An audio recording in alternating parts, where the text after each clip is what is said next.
ধর্মের নামে রাজনীতি তো সেই ব্যক্তি করে 1996 সনের নির্বাচনের আগে যিনি মাথায় পট্টি বেঁধেছিলেন, যিনি শপথ গ্রহণের সময় হাতে তসবিহ পড়েছিলেন, ধর্মের নামে রাজনীতি তিনি করেছেন।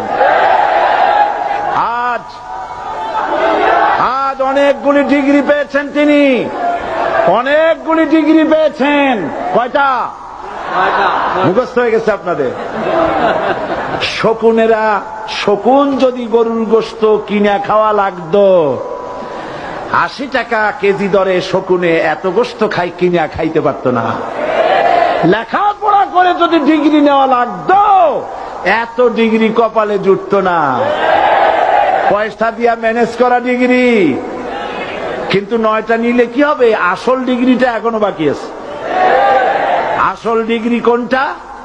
নির্বাচনের আগে পট্টি বেঁধে তসবিহ নিয়ে গোটা জাতিকে যে সফলভাবে প্রতারণা করতে আপনি পেরেছিলেন, মহাপ্রতারক হিসেবে সেই ডিগ্রি আগামী নির্বাচনের মোক্ষম সময় জনগণ আপনার গলায় পরায় দেবে। ধর্মের নামে রাজনীতি নয়, আমরা ধর্মীয় রাজনীতি করি, আমরা এই কোরআনের রাজনীতি করি। এই কোরআন নিয়ে বাঁচতে চাই।